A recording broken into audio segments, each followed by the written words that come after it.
Rav Thomas, and he joins us live to air this morning. Good morning, Rav. Morning, Troy. How you going? Breakfast radio. Mate, I've just gone nutso on your YouTubes and Instagrams. Mate, it's encouraging to speak to another podcaster chatter.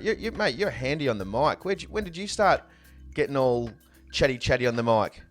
Oh, from the get-go, probably, actually, mate. I think I'm a singer by trade, so I'd like to tell you how long I was doing it, but then you might have a window into how old I am, mate, so I shouldn't go overboard with that. But no, look, I was a full-time, I say was, because it's not like I'm not a singer anymore, but thanks to COVID, I'm not doing a lot of it. But I was full-time singer for 25 years, so, I was certainly doing that through my teens. So, not scared to hold a microphone, mate, and you look like you know what you're doing with one as well, buddy. I had a different career without my face being plastered everywhere. This is very new to me, putting a camera on. You've been on stages around. You got three arias. Is this with what's your band called? So that's just the Rav Thomas Band, and I feel like it's a bit of a past life thing, particularly because with the last 18 months. But yeah, look, 3 indie number ones, and it's one of those ones I think with music, and I say this a lot, and I don't want to downplay it, but it's a resume that reads well. But I can tell you, out of 4,000 gigs, 3,700 of them were to, somewhere in the world to 4 people who were looking the other way. But no, we got to do some amazing things, and we still get to do some amazing things with that. And we've chosen to sort of keep it going where possible because it's a really good party, mate. Yeah, unreal. Clearly, it's a great networking tool as well, and you've got some huge networks. Networks play a really key role in kind of where we take our paths career-wise. You bring AFL sports stars together in particular. Tell us a little bit about your events side of things.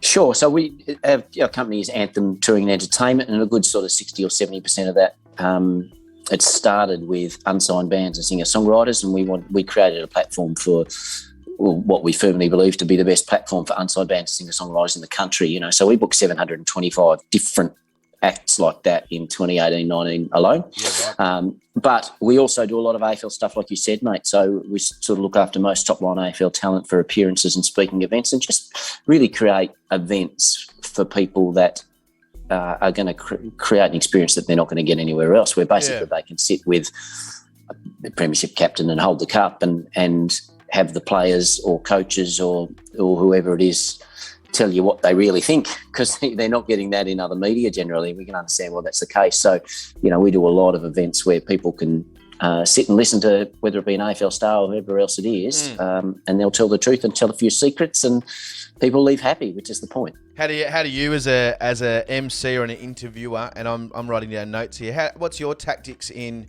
getting the most out of your guests? Oh, I think if you've one of the big handy things is if you have a pre-existing relationship with that person, or you've done a lot of shows, so they know they're in a good spot, and they're at an event that's run well, where it's comfortable, and security is good, production's good, all those sorts of things. Then if you can have your guests be comfortable. But I think as an MC, the big thing, you just don't make it about yourself. That's probably rule number one. I know. Yeah, I know. Because a lot of MCs just tell their own story. It's like we're not here to see you, mate. Sure.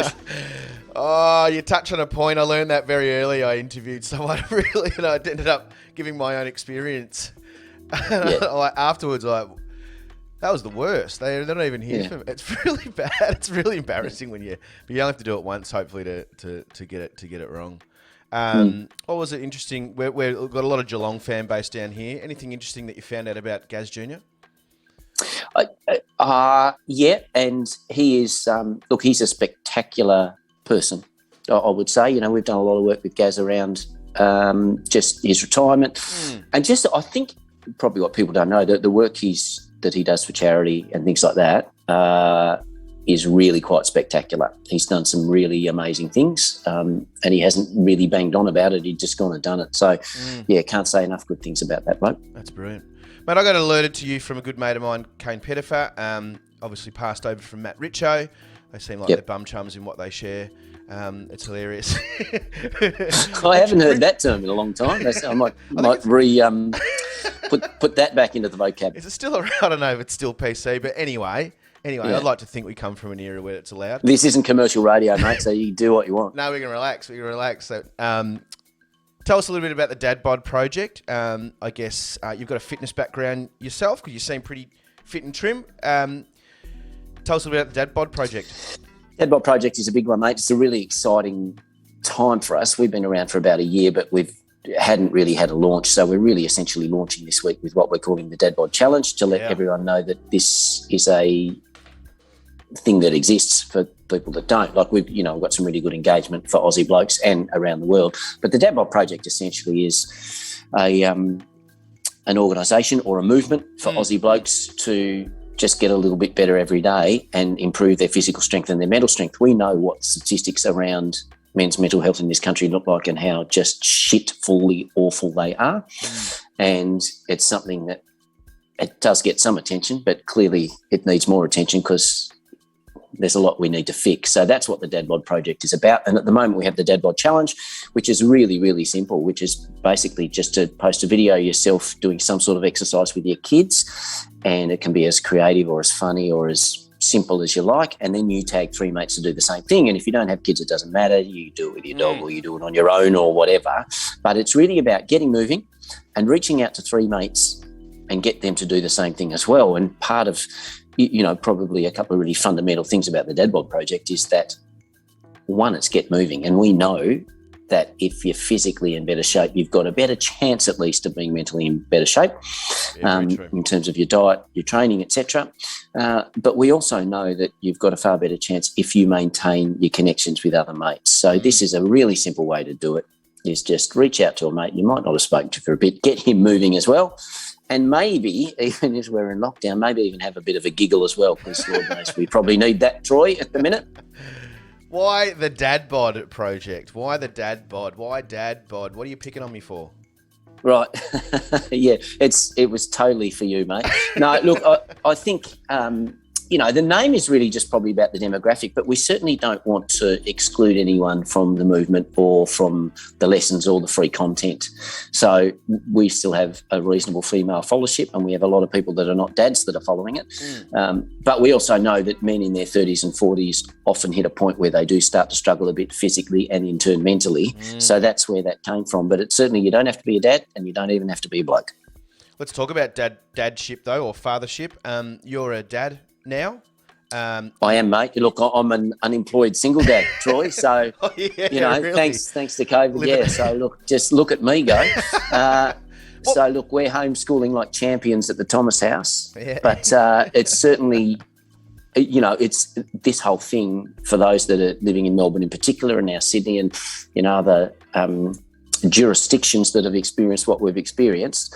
It's added another layer to that for a lot of blokes and a lot of mums as well, in terms of the challenges of being a parent. What unseen challenges, because that's what we usually are dealing with, the things that are unseen, and men may be in the front driver's seat of understanding other men well, but what unseen challenges for the general population, looking at men and dads, what unseen challenges do you think, naturally occur once you become a dad? And maybe one of the look, we could give you an essay on this stuff, and through our, the people we've spoken to, and we've got our own podcast that we'll launch in a week or so as well. We've had a lot of conversations around this. That's the Dad Bod Project podcast. One of the things I think that happens to blokes when they hit this stage of the life cycle, right, when they have kids, and look, and I'm not. Keep in mind, ladies and gentlemen, I'm not a doctor or have any formal training in this. We've just had a lot of conversations, right? So that's something to probably, I'm just one bloke with one opinion. So I haven't done a PhD in it, I guess is probably the point. But a lot of blokes have hit this point in the life cycle and they have kids and they lose connections with their mates. They might stop playing footy and they're not in the footy club, for example, or they're just whatever it is, or so it's not that they fall out with their mates, but they're just not in routines or habits where they're catching up with their mates with any sort of regularity. And I think that's not a good thing, and we know that if you maintain connections with your mates, and it doesn't mean like our dads did, you have to go to the pub every Tuesday night and have 6-7 ounce beers before you go home for dinner or whatever it is, because the nature of our relationships with other bloke has really changed within the last generation. But we need to find ways to maintain connected, and I reckon that's of the million things we could talk about, that's one really important one. One that you've noted on your Instagram account, and for the listeners and in the chat right now, I've popped up the link to the Bod Project. If you are not looking at the screen, it's the .dadbod.project on Instagram. Yep. You're also going on TikTok as perfect. well. You've got lots of little screens on the Instagram page pointing out some really interesting things. One's sugar, dealing with diet. One is, what do you think about first thing in the morning? We're getting it's quite personal, but it's a challenge. It's a question to ask. What's going on in your head before anyone else knows what you're doing, and getting people to think about it? What do you think helps? What things do guys think that are, I guess, hidden again, or you want to deal with? How do you improve the very first thing that you think about in the morning? Because it's pretty untailored. Like, you don't really think about what you think about when you're waking up. When you correct. So how do you deal with something that you don't even know what's going on? Look, this is massive, and again, I have no formal training in this area, so I need to put an asterisk next to all of this. Sure. But gee, I reckon it's just so important, and particularly, say, if you've been locked in your house for the last 18 months, like we all have, and I think a lot of blokes everyone can end up in a negative thought pattern if that's how you start your day. So to be really present to the first thoughts you're having, and I think a lot of it comes down to habits as well. I think the first thing we do, we roll over and check our Instagram, or we roll over our, so to just be present about what is the first thing I'm doing? What's the first thing I'm thinking about? What do I want today? What is my role? And so that might, if you've got a dad that rolls out of bed and say, look, my role today is to be the best possible role model to my kids, and that I set myself up in that way, and that might be one good thing to do. But again, a lot of this content we'll put on the Bod Project Instagram and Facebook, where we at least have those conversations. And we certainly don't have all the answers. And we've certainly learnt that whether it be with mental and even physical health and even diet, there's no one size fits all for anything. What works for one bloke might not work for another. But the whole ethos around this is, let's just get a little bit better every day and give ourselves a better chance. And I've got to interrupt you there, and do it together. You're right, and especially during COVID, the mateships trimmed right down, because it's easier to catch up in physical. I think something like this is great because it's digital, but it's tapping into some things that we like doing, which is moving around, show us, we're physical specimens, we are physically wanting to express ourselves. So I think it's really good. We've got some questions popping up and some chats. Alan Lardu comes from a rugby background, and we've talked to him about similar topics, even though it was about a men's health week we had here. It had a huge effect on me when he stopped playing sport for 20 years, being around so many people at a club to nothing. This is a really great initiative. That's from Alan Lardu. Carissa, my lovely wife, have you heard of Support Act? Yes. Yeah, so we do through Anthem, our entertainment business, through our musicians. They do superb work, actually, and they do superb work on a couple of fronts. And they've, had access to some good federal government funding where they've been able to assist musos who are out of work. But they also provide really good content for, what's an unbelievably affected part of our community, who we've got to remember their gig wasn't overly easy in 2019, let alone when COVID happened. So Support Act do great work. Yeah. Brilliant. She works for Support Act, so that's why. Oh, there you go. Well, I'm glad I certainly wasn't, I meant every word I said, so tell her good on her. Habits. You talk about habits. Let's talk about some good ones. You talk about sugar, talk about exercise. What's something that fellas can do in lockdown aside from the Dad Bod Challenge? So what's the call out? One workout, and then, or is it habits? What do you call a habit? How long do you take to create a habit? Oh, look, geez, there's a lot of literature on this one. Look, a lot of it, probably the biggest takeaway, and for those that follow up the Instagram, etc., a lot of them are just piss easy, right? So just thinking about and again, I'm not a nutritionist, but the nature of your carbohydrate. Are you having a whole milk carbohydrate or not, right? So that's something you can do easily. It costs the same. It's in the same section of the supermarket. How much sugar are you having in your sauce, things like that. So really, really simple things you can do with your diet, because I think a lot of blokes get really overwhelmed with that because they're like, shit, there's so much, because the quantity of information is extreme, but none of it's actually that difficult. And if you can just, whether it be through Instagram or whatever medium you're getting or whatever page you're following, you can just go little bit, go, okay, yep, that makes sense. I'll make that change and see if it makes a difference, see if it makes me a little bit better, see if it makes me feel a bit better physically and therefore feel a bit better mentally. So there's a lot of really little things that you can do that added together can make enormous changes, and I think that's probably the underlying thing for us.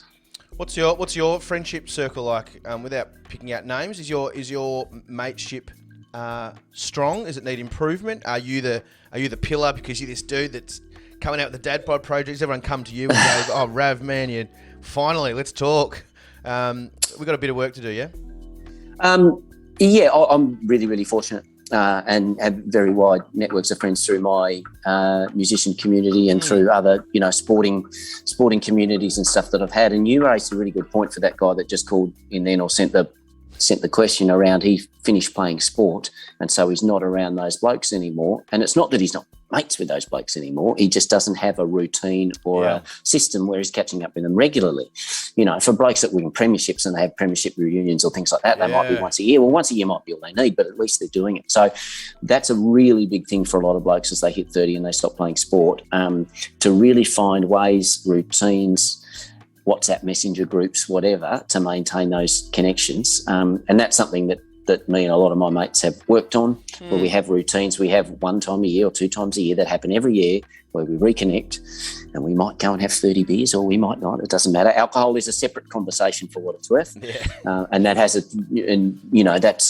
that has its own challenges as well.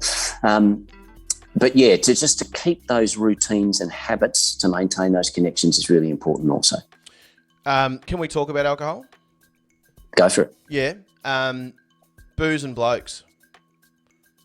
Is it a problem? Booze and blokes, it's interesting. So we haven't launched the podcast yet, and I think it's episode 4 where we talk with a guy called Professor Emmanuel Kunsch, and he's basically Australia's leading. He basically advises the federal government on alcohol policy in this country, and he's got some incredible lessons around alcohol and us as a species from the beginning, and then all the way through to us as a culture and blokes as a culture. And so that's a really interesting episode. And we also talk about through some other episodes just in terms of the nature of alcohol in our father's generation and how that's changed and how it hasn't changed in our generation as well. And I think we've still got a lot to explore around our relationships with alcohol. I've got a lot to explore around my relationship with alcohol. So alcohol's great. I love it. And I'll go and have beers with my mates, whether I don't know whether that's the right thing or wrong thing. Sure. But yeah, it's a subject that I reckon is still really, really untapped, where we probably in this country, again, not an expert, just one bloke, in terms of what I learned through these conversations, I don't think we tell one another the truth in this country about our relationship with alcohol.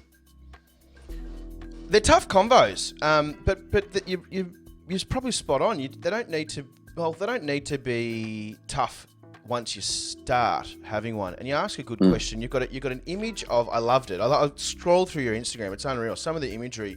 You got a hand flicking a wedding ring. Are you posting your social media? You've got a hand flicking a wedding ring, and it says something like, "Have you talked to your mates about your marriage?"